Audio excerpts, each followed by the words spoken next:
Have you ever felt it?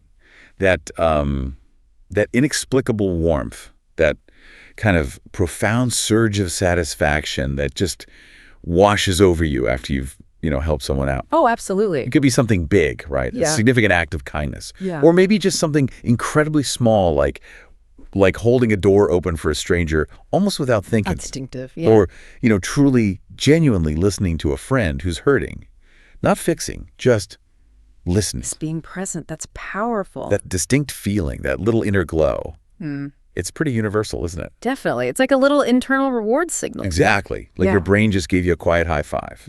But have you ever stopped to wonder, is that just a fleeting good mood, a temporary lift? Or is there something, I don't know, deeper, almost secretly beneficial happening inside us when we reach out? That's the core question, isn't it? What if giving isn't just about, selfless sacrifice, about using up your own energy for someone else? What if it's actually a powerful, maybe even essential catalyst for our own happiness, our well-being, even how long we live?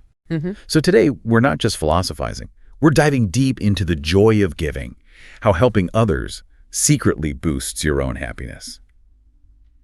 And this isn't just some nice idea, right? It's backed by science, psychology, even history, with huge implications for our lives.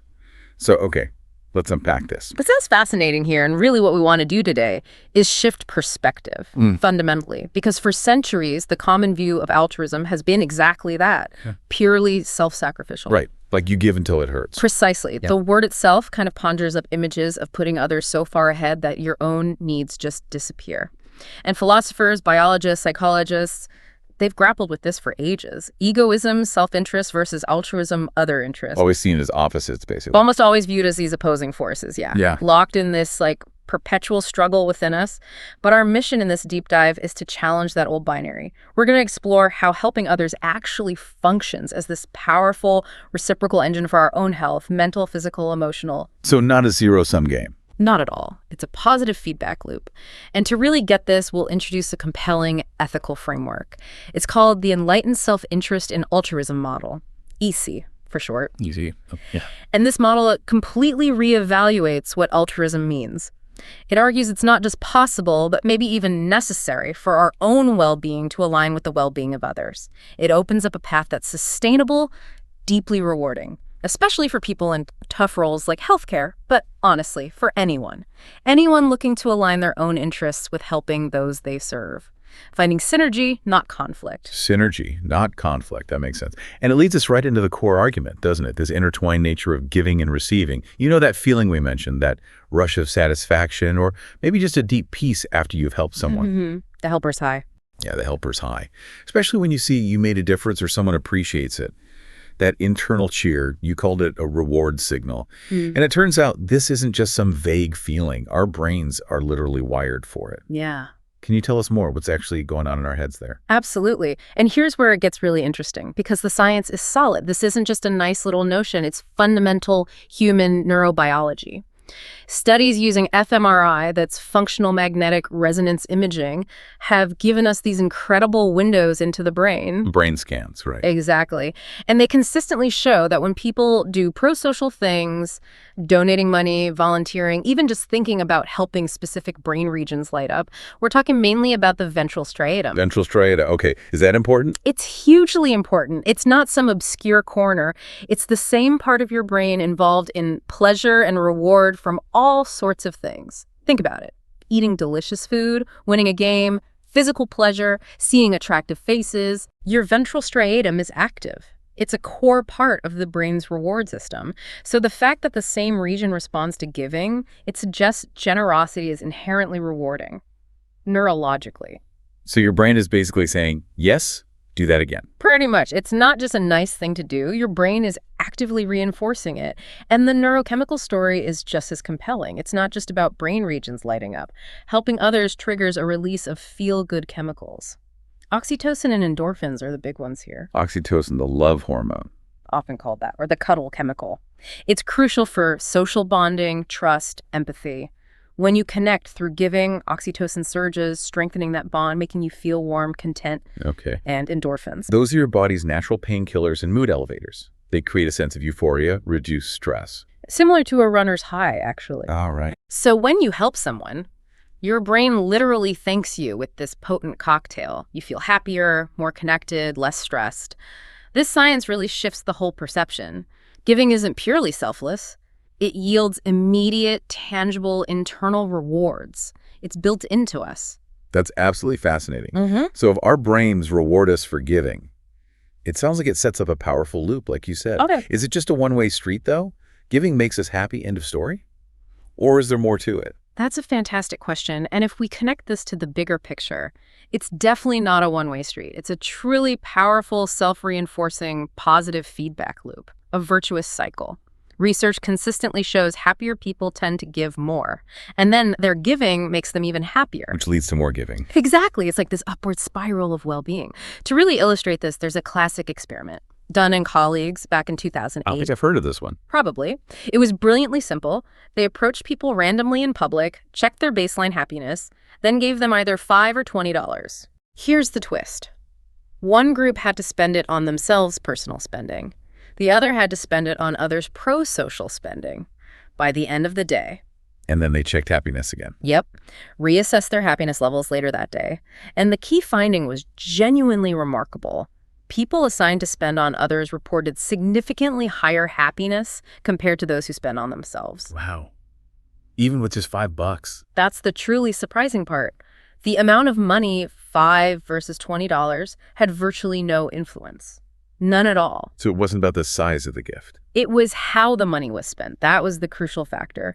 It suggests even small acts, buying someone a coffee, a small donation, can yield significant hedonic gains. Big boosts in pleasure and well-being. It's the act, not the price tag. Exactly. And what's even more compelling is how this connects to memory and future behavior. Follow-up studies showed that just remembering a time you spent money on someone else made people happier than remembering spending on themselves. Just the memory gave them a boost. Yes. And that happiness boost from the memory, it directly predicted a higher likelihood of choosing to spend pro-socially again in the future. So it really solidifies that loop. Giving makes you happy, remembering makes you happy, which makes you want to give more. Precisely. It nails that circular motion hypothesis. And this isn't just, a Western thing. There's preliminary evidence from studies in North America and Africa suggesting these links are pretty universal. A fundamental human thing? Could well be. Deeply embedded in our shared experience. A universal biological truth, perhaps. That universal aspect, the giving happiness loop, and our brains being wired for it. It brings us back to that really old discussion, doesn't it? The one philosophers have wrestled with. This perceived tension between self-interest, egoism, and concern for others, altruism. It feels like for most of history, they've been seen as totally at odds. Can you walk us through that historical debate a bit? How did it shape how we see giving? Indeed. It's a conversation as old as philosophy itself, really. Yeah. Ancient thinkers debated this constantly. Aristotle, for instance, talked about the primacy of self-love, but suggested that maybe our concern for others actually comes from a well-ordered self-love, like self-actualization. Interesting. So even then, it wasn't purely black and white. Not entirely. And Plato, in the Republic, explored how justice in society might emerge, maybe paradoxically, from the enlightened self-interest of people realizing cooperation benefits everyone. So cooperation is self-interest. In a way, yes. Right. But the dominant view, especially during the Renaissance and after, really leaned towards human egoism. The prevailing thought was, humans are fundamentally driven by self-interest. Any concern for others, just an extension of concern for ourselves. Self-preservation, maybe getting something back later. So true altruism was seen as rare, or maybe impossible. Pretty much. That was a common assumption. And this tension even showed up in Darwin's work. His whole theory of natural selection is based on individual egoism, right? Survival, passing on genes. Right. Survival of the fittest individual. Yet he observed things that puzzled him. Profound altruism. Self-sacrifice for the group, like in social insects. Like bees or ants. Exactly. Think of a worker bee, sterile, dedicating its whole life to the hive. Or an ant sacrificing itself defending the colony. That behavior, where an individual seems to reduce its own survival chances for the group's good, It challenged his theory directly. How could that evolve if individual survival is everything? That was the crux of it. It highlighted this deep, almost contradictory tension between individual drives and the cooperative behaviors essential for social animals, including us. But here's where the modern view, especially this Ishia model, enlightened self-interest and altruism, offers a real paradigm shift. Okay, so Isho again. How does it shift things? Instead of seeing egoism and altruism as enemies in a battle, Ishia sees them as intertwined, dynamic forces that can and often do converge in a mutually beneficial way. Intertwined. They work together. Yes. The core idea is beautifully simple. The interests of the group are also, crucially, the interests of the self. This totally reframes that old narrative of self-sacrifice, especially in demanding fields like healthcare, social work, where burnout is so high. Right, where it feels like you have to sacrifice yourself. Exactly. But Issa says instead of altruism meaning draining yourself dry, it's a synergistic relationship, like two gears meshing perfectly. When you find personal fulfillment, when you meet your own needs, intellectual, emotional, physical, it actually enables you to serve others better, more sustainably. So taking care of yourself helps you take care of others. Precisely. And that service, in turn, brings deep personal rewards. Accomplishment, pride, that feeling of connection. It's about thriving through service, not just surviving it. That makes so much sense. Reframing selfless into something sustainable, reciprocal. And this ISA model really shines a light on just how profound the mental and emotional benefits of giving are for the giver. For our listeners, what are some of the biggest mental and emotional boosts they might expect if they lean into this giving mindset? That's a crucial next step, yes, because the benefits here are vast and really impactful.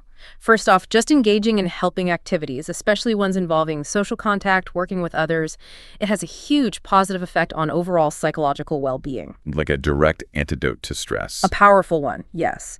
It counteracts stress and anxiety effectively.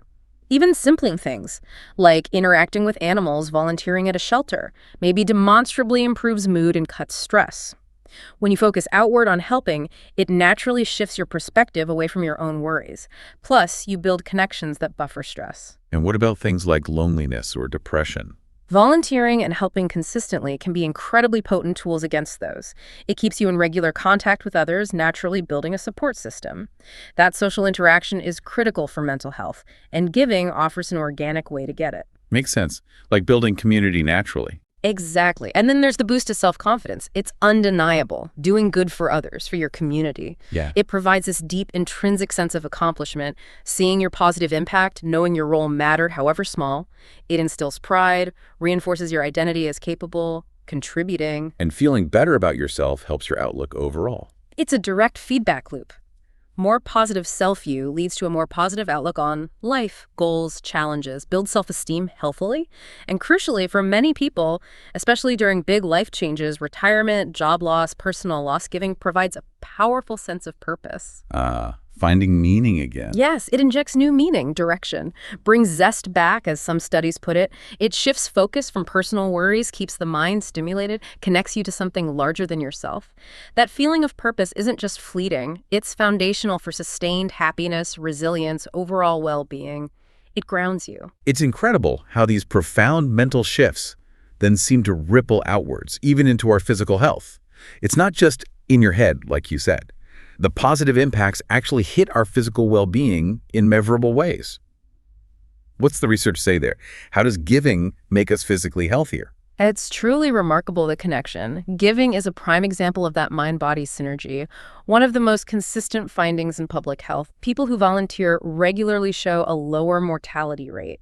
Wait, really? Lower mortality rate? Like they live longer? The data points that way, yes. Oh. Helping others can literally correlate with a longer life. It's seen across numerous studies. The why is complex.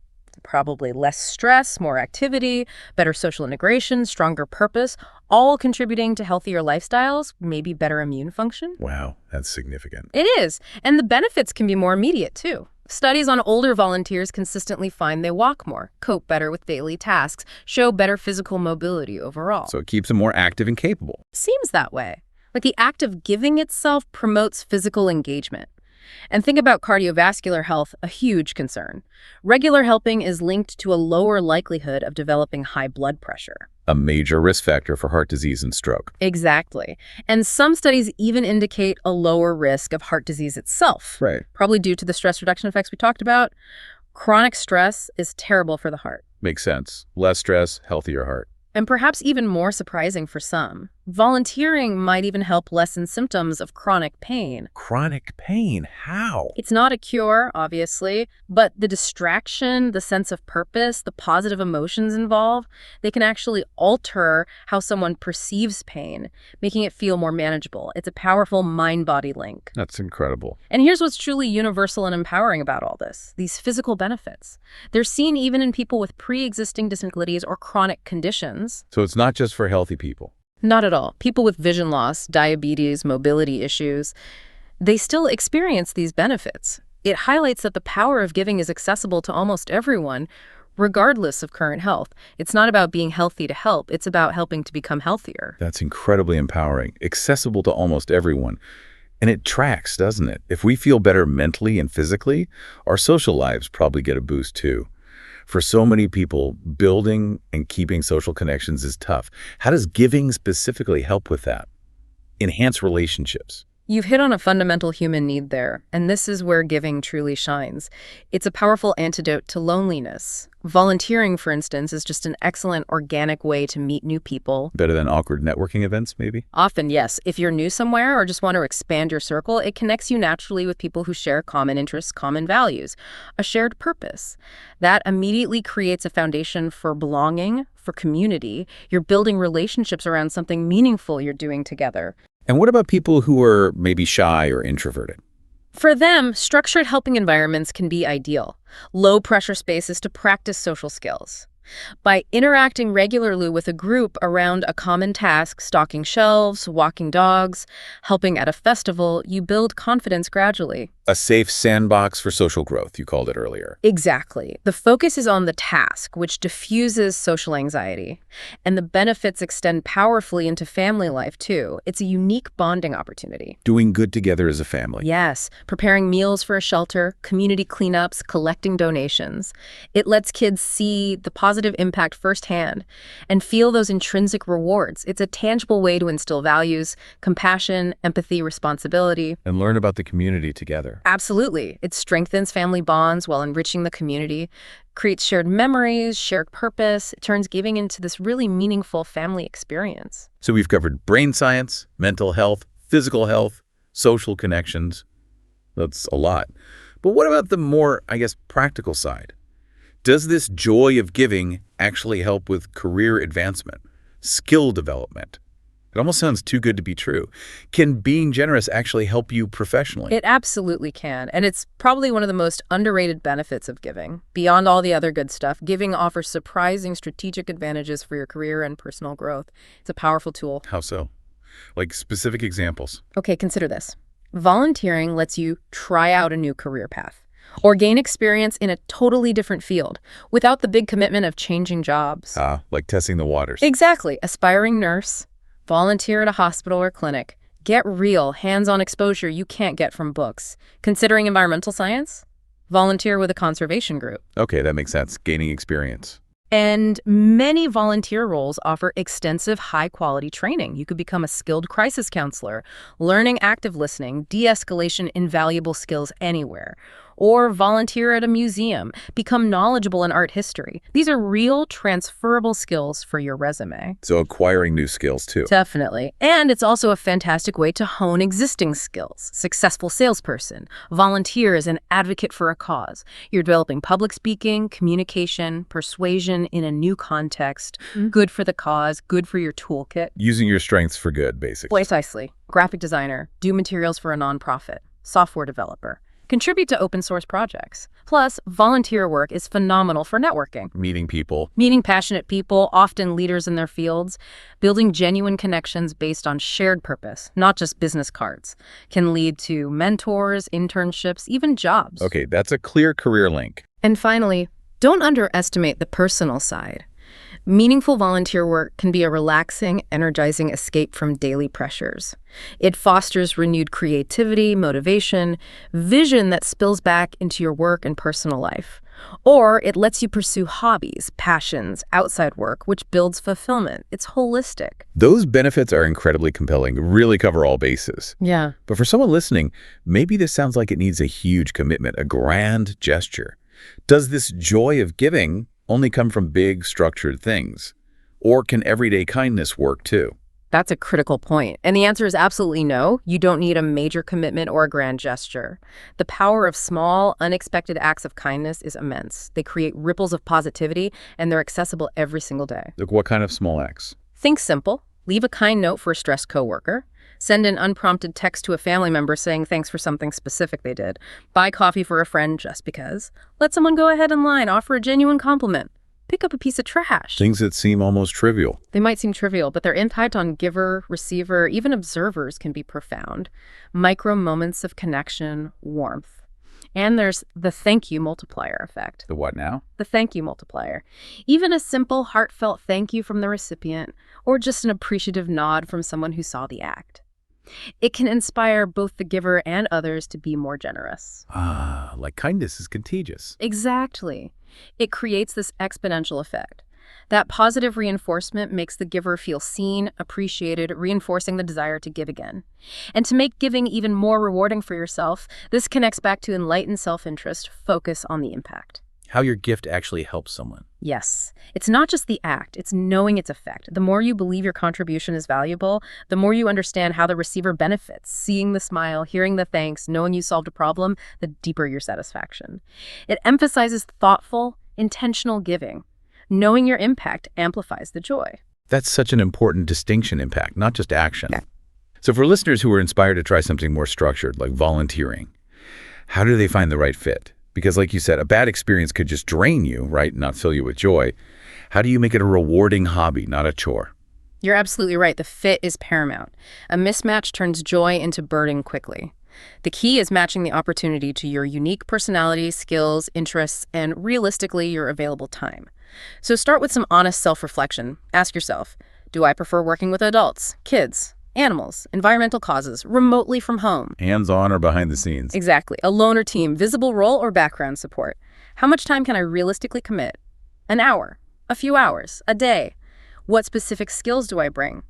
Organization, communication, tech skills, and most importantly, what causes genuinely resonate with me, stir my passion, align with my values. Being specific helps narrow it down. Immensely. The better the match, the more satisfying the experience. And research actually suggests a kind of sweet spot around 2-3 hours per week, maybe 100 hours a year. Really? There's an optimal amount. It seems to confer significant benefits for both volunteer and cause. Enough engagement to feel impactful, but not overwhelming. But the crucial element is it should feel like a fun and rewarding hobby, not another chore. If it feels like a burden, the benefits won't follow. So how do you ensure it stays fun? Ask questions before committing. Time commitment, training involved, team dynamics, support systems. Consider starting small. Don't overextend yourself immediately. Dip your toe in first. Exactly. And be flexible. If the first fit isn't right or your interests change, don't feel stuck. Talk to the organization, maybe change roles, or find a different organization. Prioritize enjoyment. If you're not enjoying it, figure out why. Is it the tasks, the people, just the newness? Pinpointing the issue helps you adjust or find a better match. Keep the joy central. That's incredibly practical advice. And it loops back perfectly to that Ichi framework, enlightened self-interest and altruism. How does Ichi practically guide us in finding this balance, making sure our giving is sustainable, good for everyone involved? This brings us right back to Isha in practice. Its core idea, remember, is creating an alliance between self-interest and service, not opposition. It fundamentally says that meeting your own needs sufficiently enables more effective, enduring service. Building a strong foundation in yourself lets you give without burnout. Moving beyond that sacrifice culture. Directly challenging it, especially in demanding professions like healthcare, where that culture is often ingrained. The long hours, the expectation of constant self-sacrifice. Leading to burnout, empathy fatigue. Exactly. Ashaya says, move towards self-fulfillment within your professional development. Personal well-being isn't selfish. It's foundational for sustained altruism. If you're burned out, you can't serve effectively or compassionately long-term. So how does that look in practice? You mentioned student clinics. Yes, consider medical student-run clinics, SRCs. They provide vital free care. Students volunteer countless hours. A traditional view might just see that as an added burden, a sacrifice on top of schoolwork. But an Isha approach encourages students to actively see and appreciate the self-interests involved. Like what? What's in it for them? Tangible benefits, intellectual growth, applying knowledge, gaining invaluable clinical skills, building professional networks, and yes, experiencing the profound personal joy of service, seeing their direct impact. Acknowledging the win-win. Explicitly valuing those reciprocal benefits. This can boost volunteer engagement, improve care quality, expand outreach. It encourages us to ask openly without guilt, what do I get out of this? Which sounds selfish, but isn't necessarily. Exactly. It's not selfish. It's recognizing that cooperation, including altruism, persists best with reciprocity, direct or indirect. It acknowledges our natural need for reward and fulfillment. ESI integrates giving into a fulfilling career and life, not as an optional, draining add-on. It's about finding satisfaction, pride, connection in your generosity, making it sustainable and joyful. That reframe makes so much sense for sustainability. Yeah. But all this talk about how good giving makes us feel, it brings up a really important nuance, almost a potential cost or something to be mindful of. This idea of actively incentivizing giving by emphasizing the personal benefits. What are the pitfalls there? This is a truly fascinating and critical point. It highlights the need for thoughtful design and encouraging generosity. Because while advertising personal benefits, instant gratification, feel powerful, can boost donations or signups, there's a potential dark side. It's the phenomenon called crowding out intrinsic motivation. Crowding out, meaning the external reward replaces the internal one. Exactly. External incentives, whether money or even the promise of feeling good, can undermine or reduce someone's inherent internal drive for an activity. Think of classic examples. Paying kids for drawing, something they loved, sometimes made them lose interest once the rewards stopped. Because it became a chore done for pay? Precisely. Or historical arguments about paying for blood donations. Does it diminish the altruistic spirit, turn it into just a transaction? The core idea is, when social behaviors like helping meet economic or overtly self-interested incentives, people might shift from a social contract mindset to a cold cost-benefit analysis. You mentioned a childcare example. Yes, a famous one. A center introduced fines for late pickups. Paradoxically, lateness increased. Increase why? Parents started seeing it as a price, not a social obligation. Okay, I can pay this fee to be late. It became a transaction. And even when fines were removed, the old social norm didn't fully return. Wow. Hard to undo. Very hard. Studies even suggest the mere whiff of money can corrupt social motives. People might work harder for no pay than for a tiny payment that feels insulting, transactional. So doing it for free feels better than doing it for a pittance. Often, yes. And for people genuinely driven by pure altruism, just wanting to do good, appeals emphasizing self-benefit can feel alienating, like it cheapens their motive. Like saying their pure desire isn't enough, or they should be doing it for selfish reasons. Exactly. It can feel off-putting. So what does this all mean for us then, as individuals or for organizations trying to encourage giving? It sounds like a really delicate balance.